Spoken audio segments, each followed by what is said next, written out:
डर और रहस्य की दुनिया में आपका स्वागत है। द हॉन्टेड आवर्स पर हम आपके लिए लाते हैं हॉरर कहानियां जो आपके रोंगटे खड़े कर देंगी। भूतिया घटनाएं, डरावनी दास्तानें और अनसुलझे रहस्य, हर वीडियो में आपको मिलेगा एक नया डरावना अनुभव। अगर आपको हॉरर स्टोरीज पसंद है और आप अंधेरे में सुनने का साहस रखते हैं तो हमारे चैनल को सब्सक्राइब करें और घंटी का निशान दबाएं ताकि कोई भी डरावनी कहानी आपसे छूट न जाए। मेरा नाम विक्रम नायर है और मैं केरल के समुद्र किनारे बसे एक छोटे से मछुआरों के गांव कायाकुडी में रहता हूं। मैं पेशे से मछुआरा हूं और मेरी दुनिया समुद्र की लहरों, मछलियों और नावों के इर्द गिर्द घूमती है। हर सुबह सूरज उगने से पहले मैं अपनी नाव लेकर निकल पड़ता हूं समुद्र की गहराइयों में रोजी रोटी ढूंढने। ये कहानी एक ऐसे दिन की है जब सब कुछ सामान्य होते हुए भी कुछ बेहद असामान्य घटने लगा। उस सुबह समुद्र पर हल्का कुहासा था और लहरें कुछ ज्यादा ही बेचैन लग रही थी। मैं अपनी छोटी नाव लेकर अकेले मछली पकड़ने निकला। दूर दूर तक और कोई नाव दिखाई नहीं दे रही थी। जैसे जैसे मैं गहराई में बढ़ता गया, मौसम और अजीब होता गया।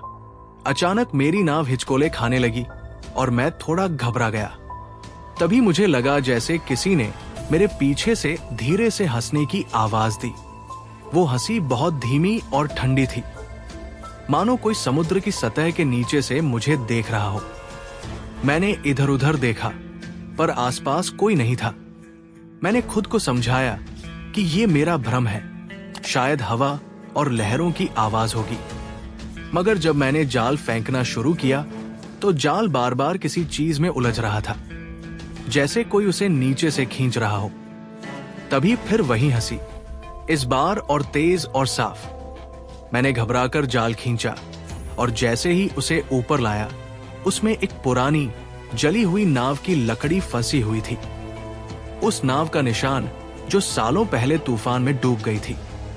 गांव में एक पुरानी कहानी थी कि उस नाव के साथ जो मछुआरे डूबे थे, उनकी आत्माएं अब भी समुद्र में भटकती हैं। मैंने तुरंत जाल वापस खींचा और किनारे लौटने का फैसला किया, लेकिन रास्ता जैसे कभी खत्म ही नहीं हो रहा था।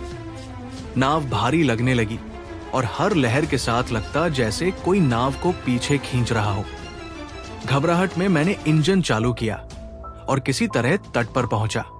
उस रात जब मैं झोपड़ी में बैठा था, बाहर समुद्र की गूंज और लहरों की आवाज के बीच फिर वही हंसी गूंजी। अब की बार वो बहुत करीब से आई थी, जैसे मेरी झोपड़ी के दरवाजे के ठीक बाहर कोई खड़ा हो। मैंने दरवाजा खोला पर वहां कोई नहीं था। उस दिन के बाद से मेरे साथ हर दिन कुछ न कुछ अजीब होने लगा। कभी मेरी नाव खुद ब खुद हिलने लगती, कभी समुद्र के बीच कोई परछाई दिखाई देती और कभी कभी रात में वही रहस्यमयी हंसी मेरे कानों में गूंजती। अब भी मैं मछली पकड़ने जाता हूं, लेकिन हर बार जब मैं समुद्र में उतरता हूं, मुझे लगता है कोई वहां नीचे मेरी हर हरकत पर नजर रख रहा है। उस रात के बाद मैं कई दिनों तक समुद्र में नहीं गया। मेरे भीतर एक अजीब सी घबराहट घर कर गई थी। गांव के बाकी मछुआरे भी मेरे बदले व्यवहार को देखकर चौंक गए थे। कोई मजाक उड़ाता तो कोई कहता कि मुझ पर किसी आत्मा का साया है। लेकिन सबसे हैरान कर देने वाली बात यह थी कि हर रात मुझे वही हंसी सुनाई देती थी। और अब वो हंसी अकेली नहीं थी, उसके साथ किसी स्त्री की रोती हुई आवाज भी आने लगी थी, जैसे कोई मदद के लिए पुकार रहा हो। मैंने गांव के एक बुजुर्ग नाविक से अपनी बात साझा की, कृष्णन काका। उन्होंने गंभीर होकर कहा, विक्रम, तू जिस जगह मछली पकड़ने गया था वो इलाका मृत जल कहलाता है। वहां सालों पहले एक नौका डूबी थी जिसमें एक नवविवाहित जोड़ा था। उनकी लाशें कभी नहीं मिली। गांव वाले मानते हैं कि उनका साया अब भी वहां भटकता है, खासकर उस दिन जब समुद्र सुनहरा हो जाए। सुनहरा समुद्र? मैंने चौंकते हुए पूछा। कृष्णन काका बोले, जब सूरज डूबते वक्त समुद्र की लहरें सोने जैसी चमकने लगती हैं, वही समय है जब आत्माएं जागती हैं। मैंने उस बात को मजाक में टाल दिया, लेकिन अगले दिन शाम को मैंने वही देखा। समुद्र की लहरें सचमुच सुनहरी हो उठी थी, जैसे किसी अदृश्य रोशनी से चमक रही हो। कुछ था उस दृश्य में, बेहद सुंदर और बेहद डरावना। मेरे कदम अपने आप समुद्र की ओर बढ़ने लगे। मैं समझ नहीं पा रहा था कि मैं क्यों जा रहा हूं, जैसे कोई मुझे खींच रहा हो। मैंने अपनी पुरानी टूटी नाव की ओर कदम बढ़ाया, वही नाव जिसे अब कोई इस्तेमाल नहीं करता था।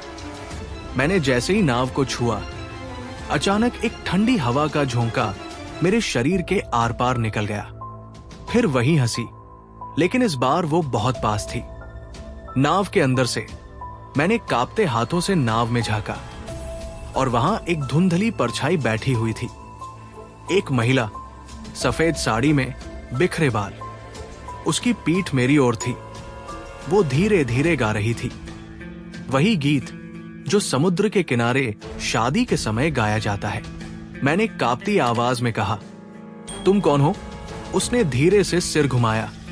उसकी आंखें शून्य थी और चेहरा जैसे सदियों पुराना, पानी से सड़ा हुआ। उसकी धीमी सी आवाज आई, मैं इंतजार कर रही हूं, अपने प्रेमी का, जिसे तुमने जाल में फंसा दिया। मेरा शरीर जम गया। मैंने पीछे हटने की कोशिश की, लेकिन पैरों ने जैसे मेरा साथ छोड़ दिया था। वो परछाई अब नाव से उठ खड़ी हुई थी और धीरे धीरे मेरी ओर बढ़ने लगी थी। तुम आओगे फिर से, उसने कहा, और फिर सब अंधेरा हो गया। जब मुझे होश आया, मैं किनारे पर पड़ा था। गांव वाले मुझे घसीटकर वहां लाए थे। कहते हैं मैं रात भर गायब था, पर मुझे याद नहीं कि मैं किनारे तक कैसे पहुंचा। लेकिन एक चीज अब भी मेरे साथ थी, उसके गाने की गूंज जो अब भी मेरे कानों में बस गई थी। उस दिन के बाद से मेरी जिंदगी जैसे थम गई थी। मैं बाहर जाता, लोगों से मिलता, मछली पकड़ने की बातें करता, पर अंदर ही अंदर मैं टूटता जा रहा था। हर रात वह आत्मा, उसकी हंसी, उसका गाना अब मेरी नींद छीन चुका था। कभी कभी तो लगता जैसे वो मेरे आसपास ही है, मेरी परछाई के पीछे, मेरे विचारों के बीच, मेरी सांसों के साथ। कृष्णन काका ने मुझे बुलाकर कहा, विक्रम, तुम अब उसके शिकंजे में फंस चुके हो। वो आत्मा अधूरी है, उसका प्रेम अधूरा है और उसने तुम्हें चुना है। मैंने थरथराते हुए पूछा, पर क्यों मुझे?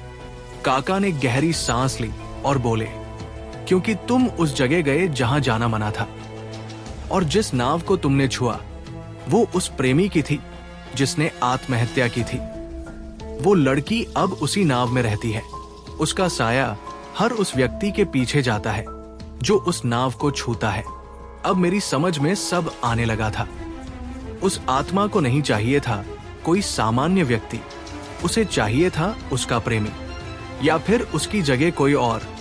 उस रात मैंने एक फैसला किया, मैं वापस जाऊंगा उसी सुनहरी लहरों वाले समुद्र में, लेकिन इस बार अकेला नहीं। मेरे साथ होगा सच का आईना।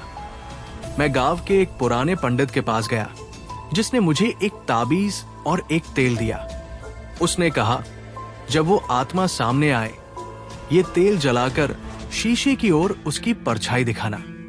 अगर वो सच्चाई को पहचानती है तो या तो मुक्त होगी या तुम्हें ले जाएगी। अगली शाम मैं फिर से उसी सुनहरे समुद्र की ओर बढ़ा। लहरें फिर से चमक रही थी और हवा में फिर वही गूंज थी। मैंने वही टूटी नाव ढूंढ निकाली और उस पर बैठ गया। मैंने तेल का दीपक जलाया और पास रखे शीशे को सामने रखा। कुछ देर तक कुछ नहीं हुआ।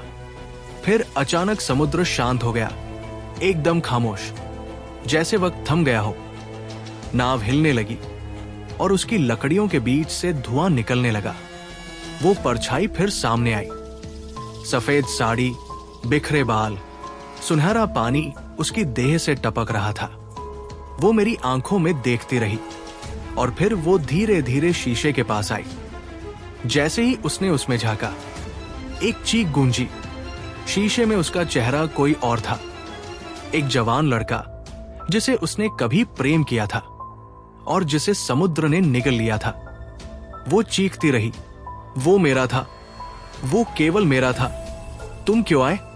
क्यों मेरे प्रेमी की नाव को छुआ?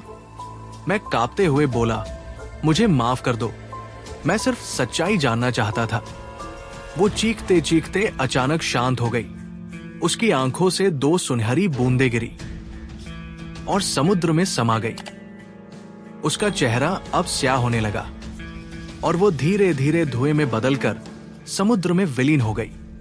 शांति छा गई। नाव अब स्थिर थी, लहरें सामान्य हो गई और रात का अंधकार मुझे धीरे धीरे अपनी गोद में लेने लगा। उस आत्मा को शायद मुक्ति मिल गई, या शायद वो केवल सो गई है, अगली पुकार के इंतजार में। मैं अब भी कायाकुड़ी में रहता हूं, लेकिन मैं समुद्र के पास नहीं जाता। मेरी नाव वही टूटी पड़ी है, उसी पुराने किनारे पर। और कभी कभी जब सूरज डूबता है और समुद्र सुनहरा हो जाता है, मैं अब भी उस गाने की हल्की सी गूंज सुनता हूं। प्यार जो अधूरा रह जाए वो कभी नहीं मरता, वो इंतजार करता है सदियों तक। और इसी के साथ कहानी समाप्त होती है। और ऐसी ही डरावनी कहानी के लिए मेरे चैनल को सब्सक्राइब जरूर करें।